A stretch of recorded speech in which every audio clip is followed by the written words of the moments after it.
I'm very pleased to moderate this third roundtable. So we have 6 panelists with us this afternoon with a very broad coverage of all the participants of this market. Please welcome Olivier Paquier from Amundi, in real assets and alternatives department of Amundi. Tanguy Claquin, who is a pioneer of sustainable finance and heading the sustainable finance at the Crédit Agricole Corporate Investment Bank. We have then Emmanuel Legrand from Caisse des Dépôts, from CDC. He's heading the renewable energy within the Caisse des Dépôts. We also have the pleasure to have Frank van Lennep, the CIO of private markets at PGGM, the big Dutch investor. Romain Talagrand from BNP Paribas in the project finance and specifically in energy. And Sébastien Péjoan from Bouygues in the project finance department. So thank you all. So I'm Philippe Zawati, as Arnaud just said. I'm CEO of Mirova, who is the responsible investment sustainable asset management company, subsidiary of Natixis. And with, as you know, a big part of our assets are invested in infrastructure, and core infrastructure, and renewable energy. So the title of the roundtable is Sustainable Finance for Green Infrastructure. So we have managed to put in the title Sustainable and Green. So it was the first challenge, so check. But what does it mean? What does it mean green? What does it mean sustainable? It's always a big question. I would maybe start by saying that green infrastructures are often reduced to their most visible part, which are renewable energy infrastructure. Most visible, but also more mature part of this market. But we know that there are some larger definitions of green infrastructure. We have this kind of definition in the scope of green bonds, for example, with a lot of taxonomies from the EIB, from the Climate Bond Initiative. There are a lot of initiatives going on in this space to come to one standard in this area. We have also the French transition energy label, which define what does it mean to invest in green corporates, green companies, and green projects. So this is clearly probably broader than only renewable energy. There are infrastructure basically that have environmental benefits outside of the renewable energy scope, and these infrastructure need to be financed too. So maybe we could define green infrastructure as infrastructure supporting the energy transition, or maybe ecological transition more broadly. But on the top of that, even in the core infrastructure space, there is a question of resilience of infrastructure, which is more and more important, and that could become something very close to also the green topic. So I would like to start maybe by asking to our panelists to give a very, very short presentation of what they do and what their company are engaged in the green infrastructure space.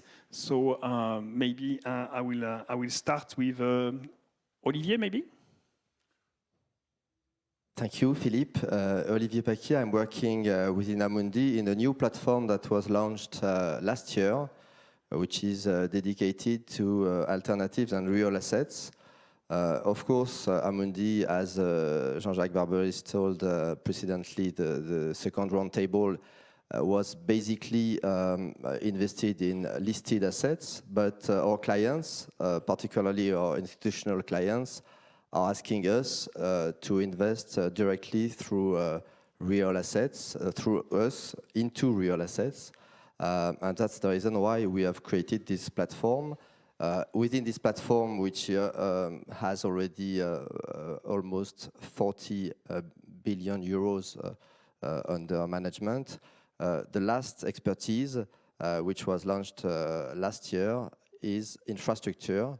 As we came a little later compared to some others, we have a special project, and maybe I can explain a little more afterwards what is this project. But basically, it's a JV with EDF in order to have access to other types of projects, because green investment, it's not only renewables, as Philippe said, and for instance, it's also heating network or public lighting networks, and that's the kind of animals we are trying to put at the reach of institutional investor through our first fund.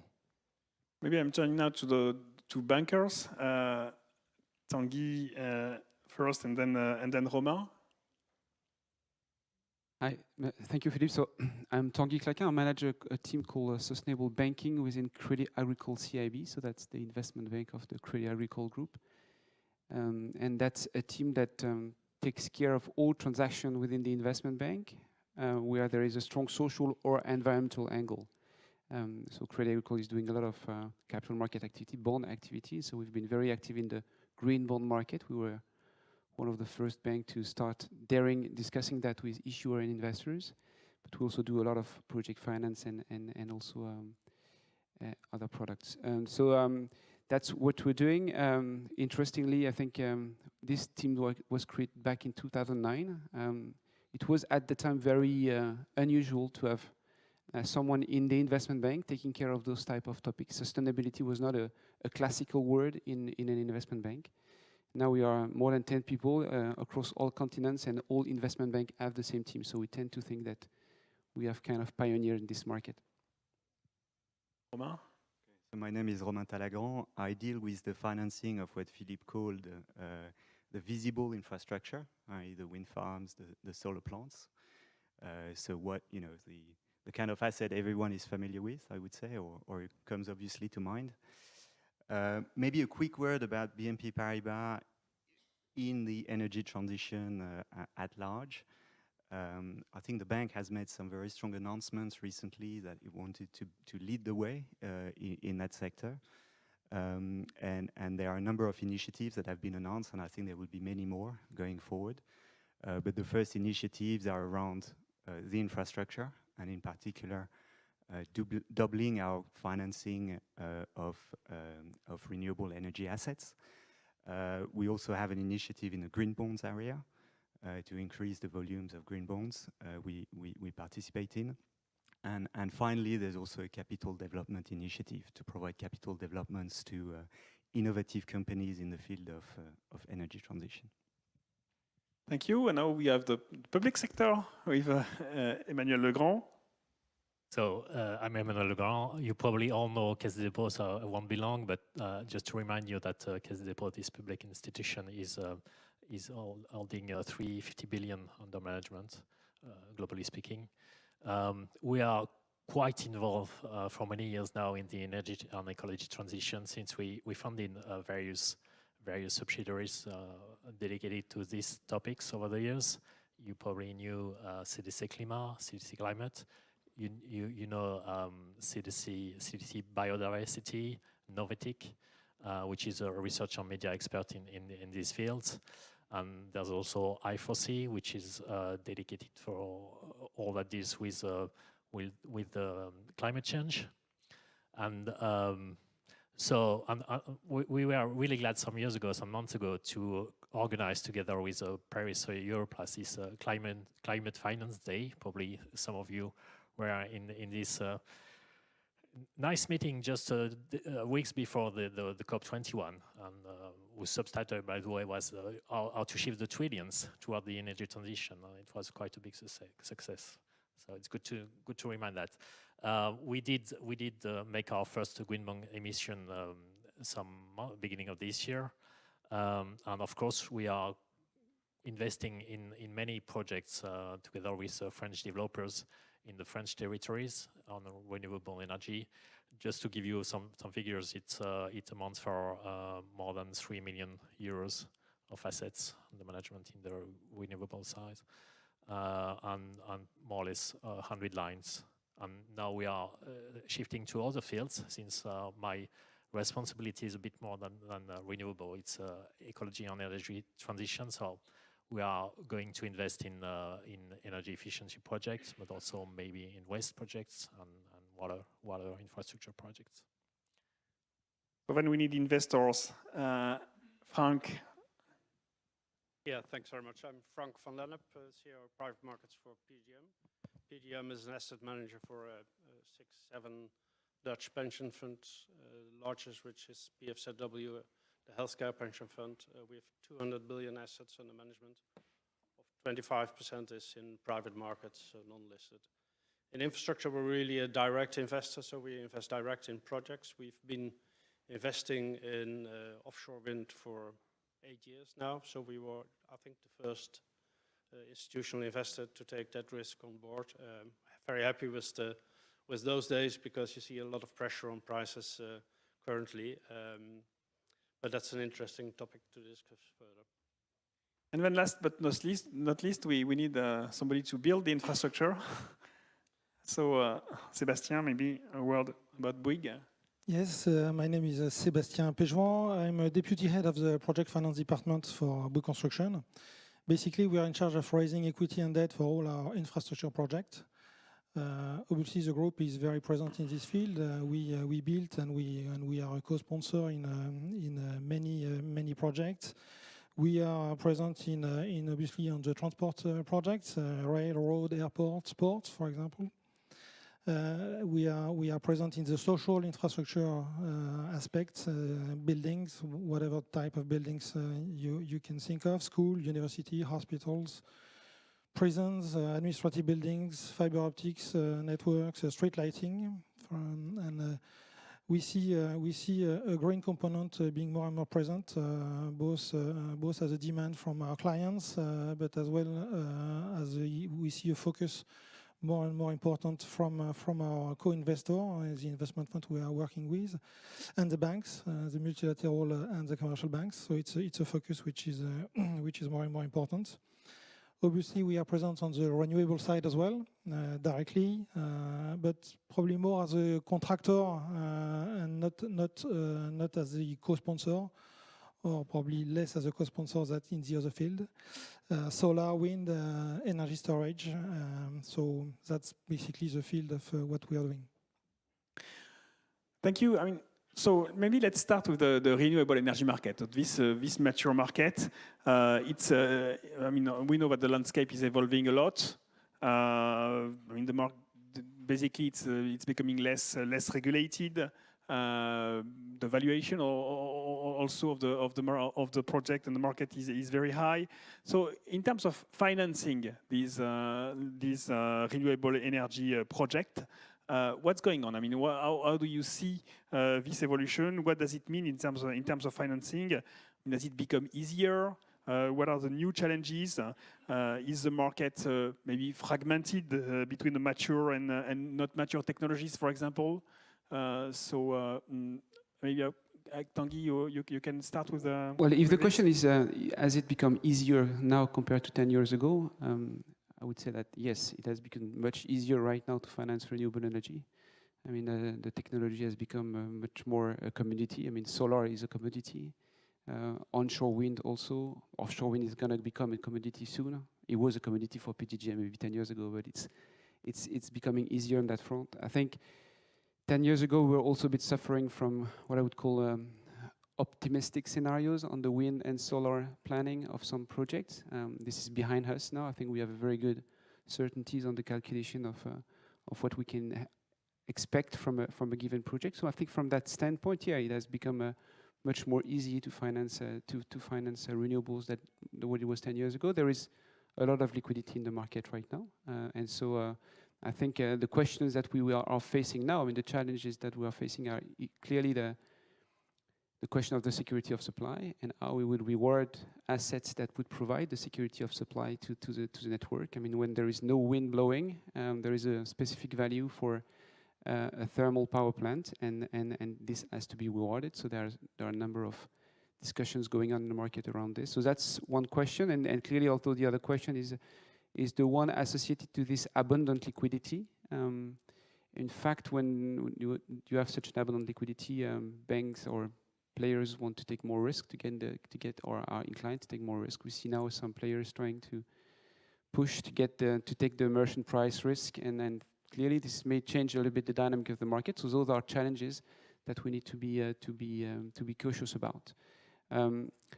You would probably expect me on green bonds. I think it's not a question of green bonds. I mean, you may have another question on green bonds later, but I think right now green bond is not linked to the ease of financing renewable energy. It may be in the future, but not now. Roman, do you want to step in maybe? You told me that renewable energy is maybe the first step, but I think I share Tanguy's views that the debt markets, I think, have responded very positively in the past few years to renewable energy, and there are a few examples to that. For instance, last year there was a lot of offshore wind activity. It was a very significant step up in lending activity compared to the previous years, and it was very easily absorbed by the debt markets. And even from the beginning to the end of the year, there was a significant compression in margin. So clearly the liquidity was there. I think you have other similar examples right now, and in particular the debt structures of renewable energy are very tight and are not really different from very traditional, very safe infrastructure asset classes. I think there are questions still how we can, how the market can manage that liquidity better, and in particular perhaps shift more of that of the long-term exposure from the bank ecosystem to long-term investors. But still the market is very positive. I think, the issue is what is coming next, because there are lots of things to do. We've done the easy bit, probably, the big wind farms, the big solar plants, and there are a number of challenges ahead. One clearly is a drive towards deregulation. Assets will be more exposed to price risk. The economics will be tighter, so there could be a change in risk profile. At the same time as we may have some less favorable financing conditions. Infrastructure in general and renewable energy in particular has benefited from low interest rates. It's primarily a capital investment, so it was very much favored by low interest rates. I think the other issues is we need to address a number of asset classes for which we don't necessarily have the financing solutions today. One of them is energy efficiency.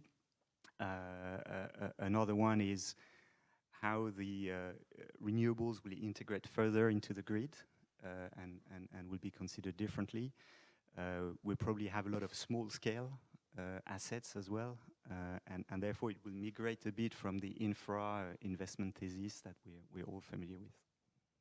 But you, Emmanuel, sorry. Yeah, just to add a word on renewable energy, I do agree with Tanguy and Romain, but we have to keep in mind that actually there are two kinds of renewable energy. We are always mostly talking about electrical renewable energies, and I do agree with what was said, but there are also what I call industrial renewable energy, and I'm referring to biomass projects where you have to bring in some rough material like wood or whatever it is to be put into the factory and to generate some heat and some electricity. And these projects are quite different, and the risk on these projects are quite different.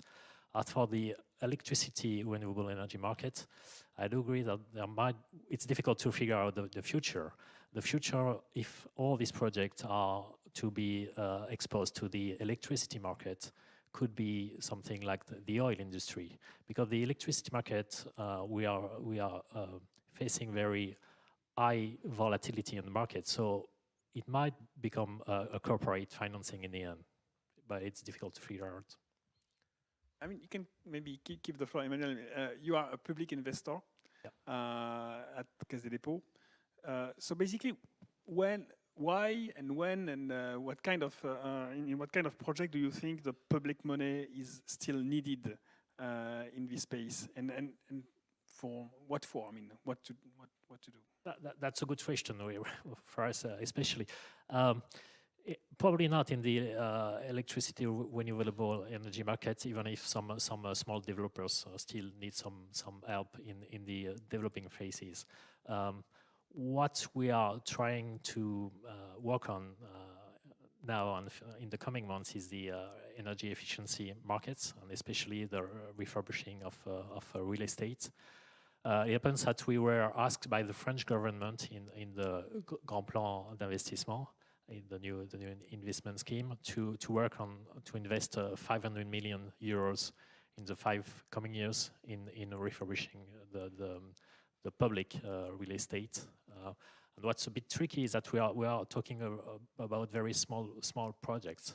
We are talking about 2 to 5 million investment per project. So what's going to be tricky is to find out the right way to make sure that there are enough projects and that we can overcome all the traps in the public, not ordering the public procedures, and that there are enough projects in the coming years, the public procurement. But we are working on that. But basically, don't you think that in terms of public investment, we need less volume and more risk taking in order to maximize the leverage and to attract more private money in this space? Of course we do, but we as Caisse des Dépôts, we have also to take care of the balance sheet and the results and the equity of the company, and it's better to find out a right way, an investor scheme, and what we are trying to do is to attract private money along with our public money. So we need something solid. Turning to the investor, I mean, Frank, when these renewable energy or green infrastructure asset class became investable for you, and what does it represent today, and how do you see the future in your asset allocation? Yeah, we still, depending on what our clients, of course, wants us to do, we're still interested to building up further our exposure to infrastructure in the renewable side. But already mentioned that there's been awarded an offshore wind park in Germany without any subsidy, which is good for a taxpayer perspective, but it's less good for an investor that's looking for stable cash flows. So getting more and more attractive in cost terms makes it less and less attractive for us as an investment. So we have to look to other investments. So currently we're looking at more getting earlier in the stage, early stage investing, and we're looking at other kind of initiatives with a bit more technology risk to invest into, so more in the private equity space. Another thing is that it's not only infrastructure where you can see the green effect, it's also green bonds. I'm not very in favor of green bonds, although we do invest in green bonds. I'm not totally sure that you really make a big impact by investing in green bonds. We're working now with a certain bank on a new initiative where the credit margin on the loans provided by the bank, and we take over the risk of those loans, is linked to a score the company get on ESG items. So if they can increase the score on ESG, then the margins will go down. So there's a big financial incentive by the CFO to get his company ready and to implement the right things. So I think that kind of financial incentives works much better than just labeling it, just bookkeeping, labeling a bond green. Tanguy, you have to make the case for green bond. Okay. I think, in fact, the impact of a green bond is not in the green bond itself. On that, I'm with you. I think if EDF is doing a green bond, if Bouygues would do a green bond, if BNP or Crédit Agricole issues a green bond, it would finance project that we would have done anyway. And if PGGM buys this, it will be the same price and the same credit as any other. So there is no debate about this. I mean, there is no impact in the product itself. Where there is an impact is that right now in the capital market there is almost 300 billion of money that is green, and it is flagged to green, and there are some market practitioners working on this topic. If we keep on growing this way, this pace, maybe in 2 years' time or in 5 years' time, I don't know, it's going to be 2, 10, 5 trillion of assets in capital market that will be green. And then it would be a market per itself, with its own dynamic, with its own dedicated investors, with large funds, and its own pricing mechanism maybe. And then it would be a source of liquidity that companies and project promoters and project sponsors will not be able to avoid. And that's the goal. That's where the market will start to have some additionality. And actually, PGGM is playing its role in this market because you are active, quite active on the bond side. So and you play a role in developing this market. So I'm with you. There is no impact in a single transaction. There is an impact in the growing of the market. I will come back to your point because you give me the floor, so I give it. Keep it.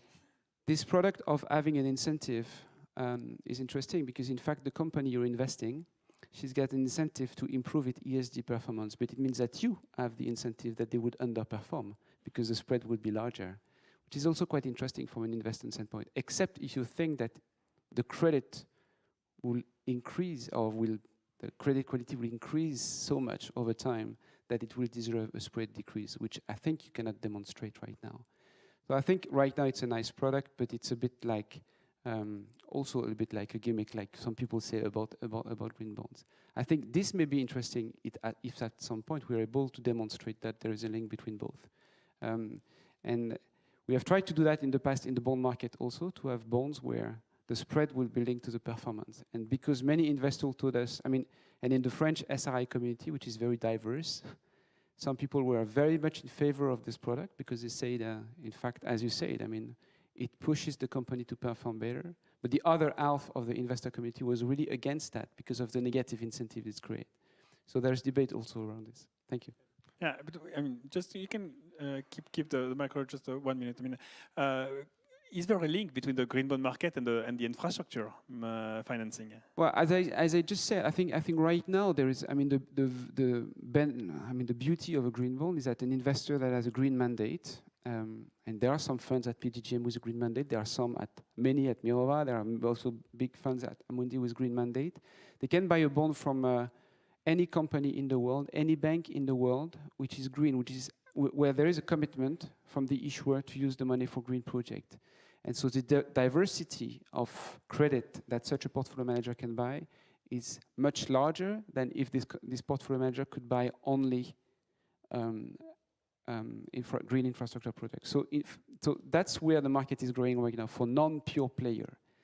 If you look at the infrastructure market right now, if you buy a bond from an energy developer, a renewable energy developer, or a green infra, it is green by definition. So it doesn't need the green bond market right now. So I would say that right now there is no need in the infrastructure market for green bonds because those are pure assets, if you wish.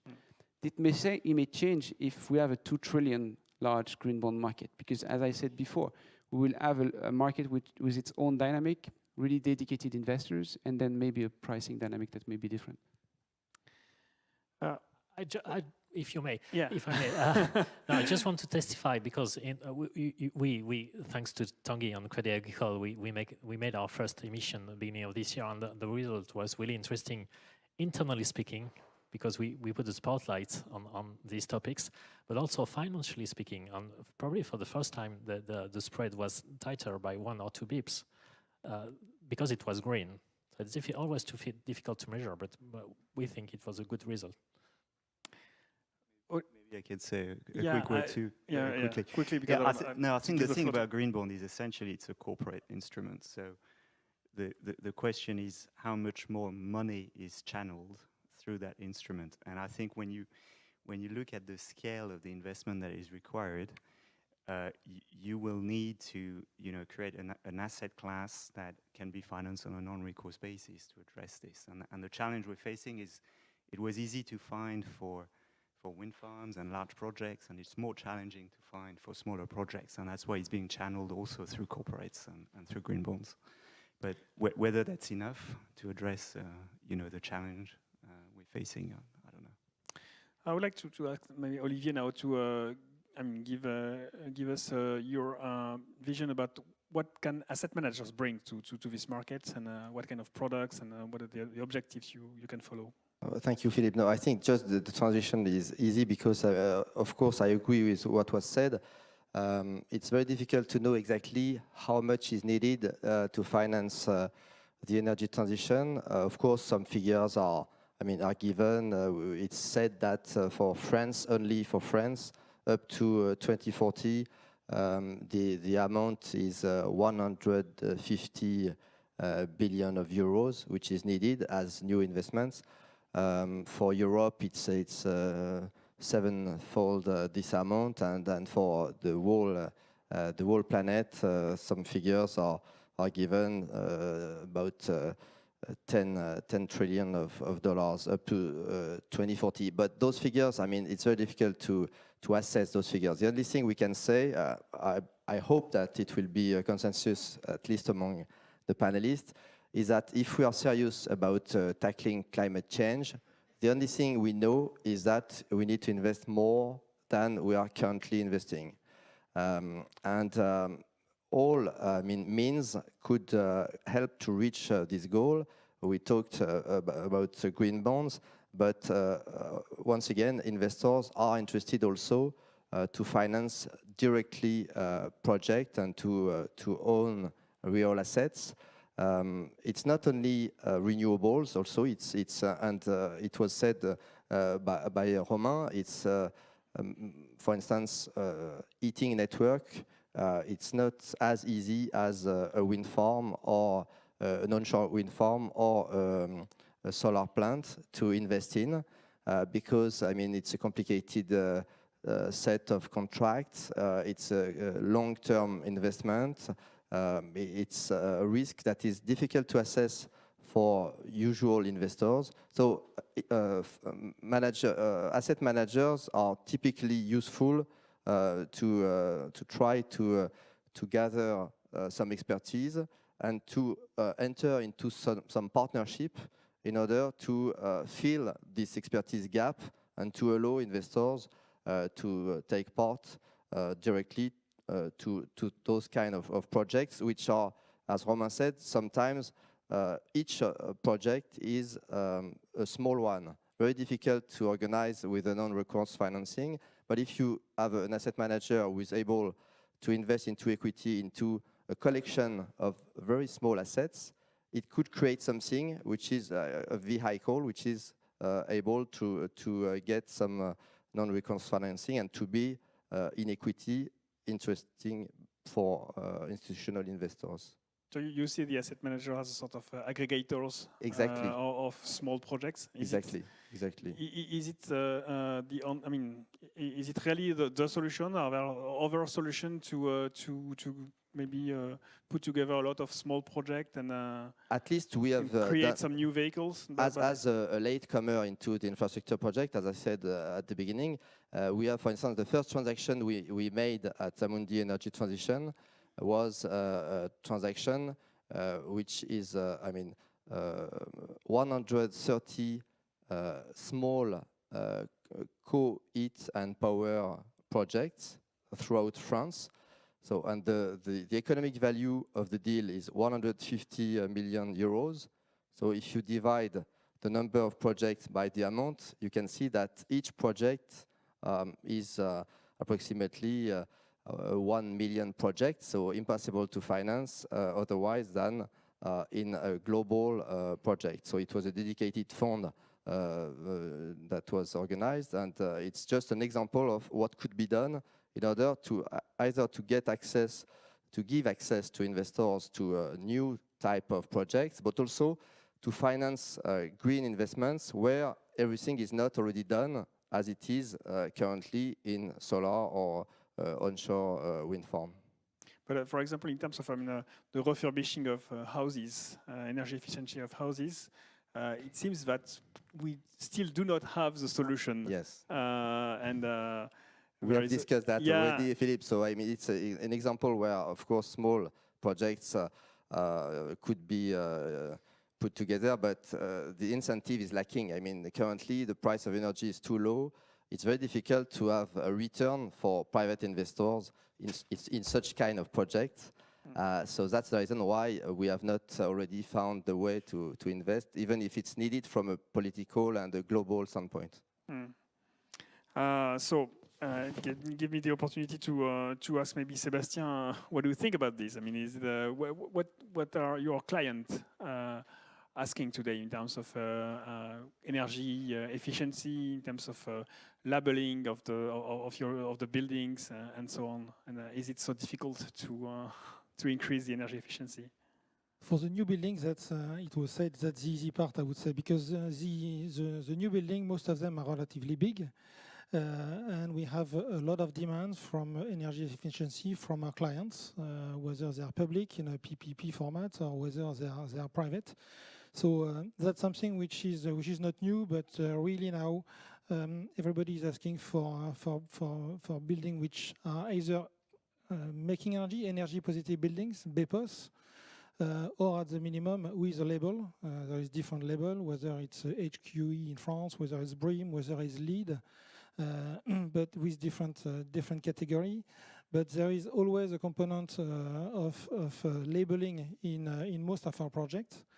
And in addition to that, in the PPP projects, there is another layer which is a performance control. And we have a system of penalties during the life of the asset. So we have a commitment in terms of energy consumption with a very strict key performance indicator. And therefore, I think on that it is a very strong trend that we see in all our projects. I agree that that's a lot more difficult for small projects, for contract performance energetic when it comes to refurbish existing building. The magnitude of the works are quite small, and if it's about 2 or 3 million, then we have an awful lot of difficulty to find funding and to find investor for this type of project. With regards to renewable on our side, I agree as well with what has been said. I mean, solar, wind. I mean, we don't seem to have. Also, we are not necessarily a co-sponsor, but we see what's happening, and there is no difficulty to find funding for this project.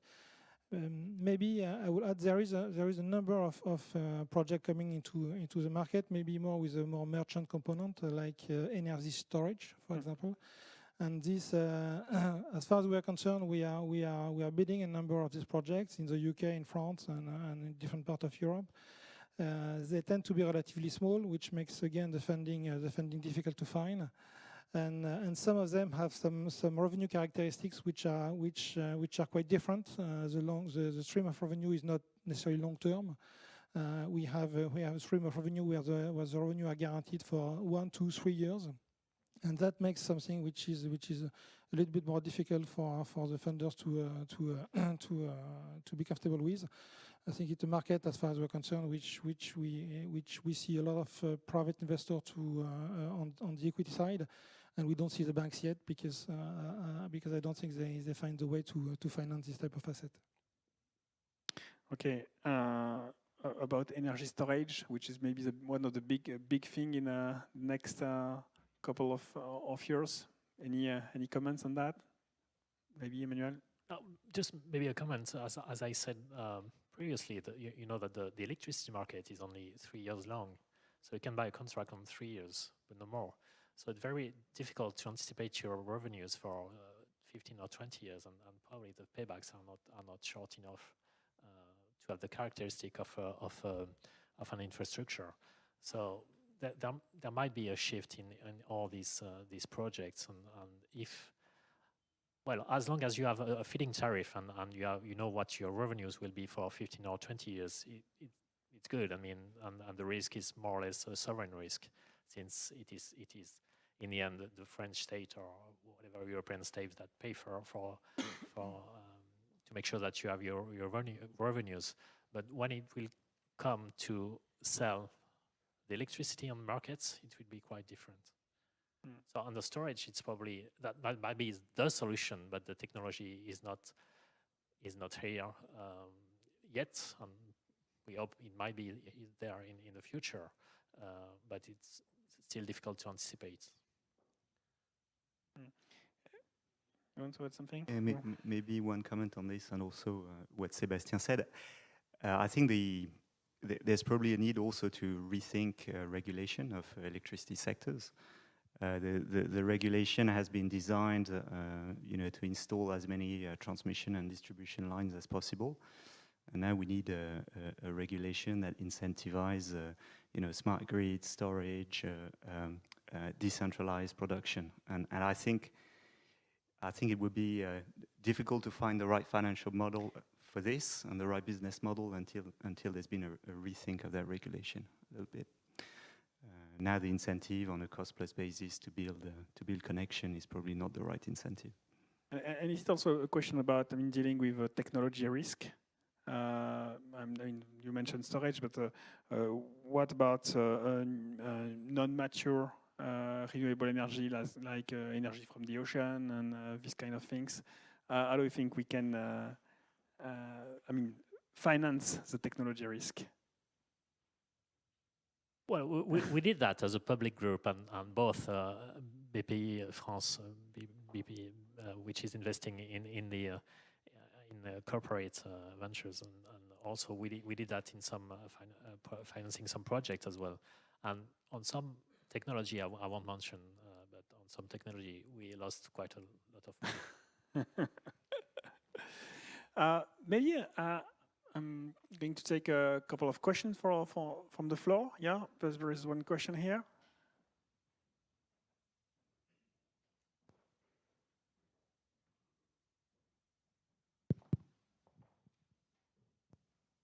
It works. Thank you. Pascal Schuster from France Stratégie, the public French think tank. Thank you very much to the panelists for presenting us their point of views. My question is rather simple. You did not mention the words carbon price. And my question is why? Thank you. On the carbon price. Carbon price?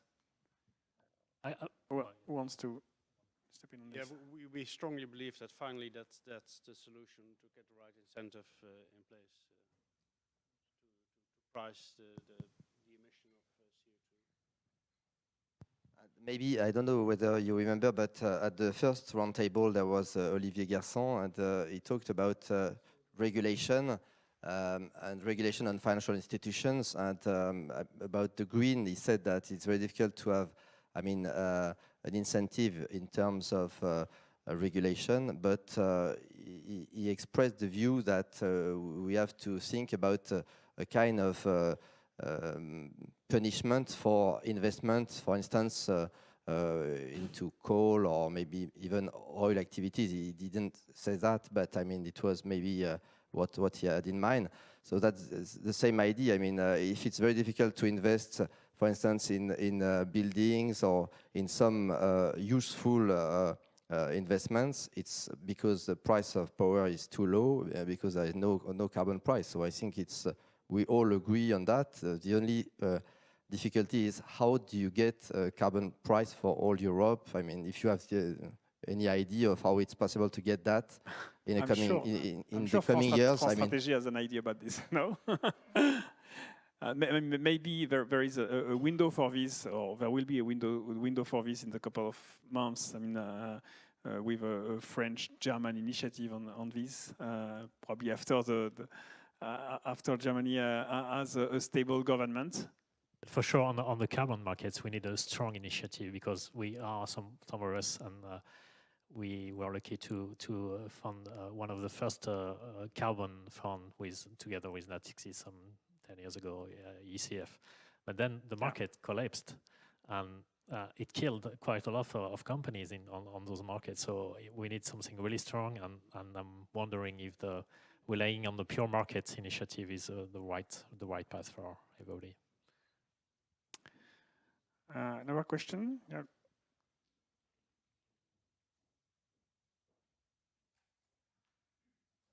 Bon, moi, si je m'occupe de gouvernement d'entreprise, je voudrais vous rappeler qu'il y a une évolution importante chez les pétroliers pour tenir compte du financement des énergies renouvelables.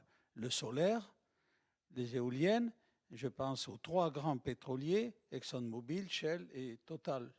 Et je rappelle aussi qu'il y a pour les investisseurs institutionnels, je parle des fonds de pension, PGGM ou BlackRock, une préoccupation dominante aujourd'hui, un défi, c'est de valoriser, de se conformer aux normes ESG. Donc c'est pour ça que PGGM ou Triodos ou BlackRock actuellement sont prêts à financer, à encourager le développement d'énergies renouvelables et d'infrastructures. Qu'en pensez-vous?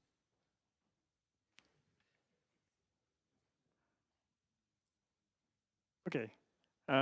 So the question was about ESG investing and how can renewable, fit in a more broader, ESG strategy.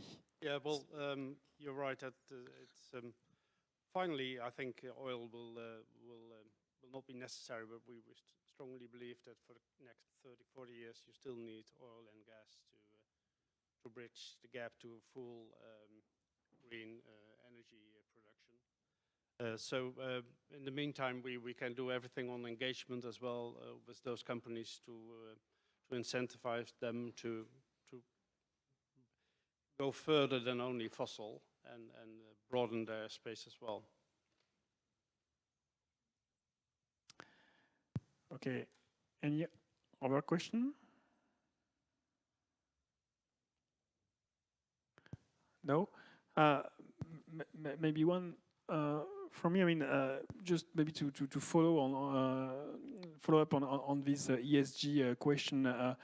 And basically, do you think that all green infrastructure is by definition sustainable? And how do you analyze, the investment and in terms of, especially of social impact? I know that PGM is also looking to the Sustainable Development Goals on a more broader view. So yeah, that's what I started the discussion with. Is that environmental is just one element of the way we look at companies and projects. So S and G are as important as the E. So we really try to integrate all elements and all the sustainable development goals as well, and score companies and projects on those criteria. Thank you. So we are just maybe reaching the conclusion point. So yeah, Emmanuel. Yeah, I'm sorry, I wouldn't miss the opportunity to mention that there is something new which is quite interesting. You know that energy efficiency is a priority of the European Union, and that the Eurostat just delivered an orientation regarding the energy performance contracts.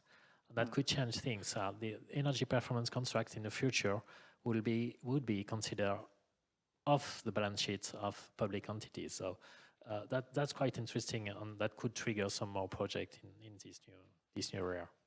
Yes, this is actually this is one of the recommendation from the high-level expert group on sustainable finance, and yes, clearly, alongside with a lot of other recommendations, but this is clearly something very important.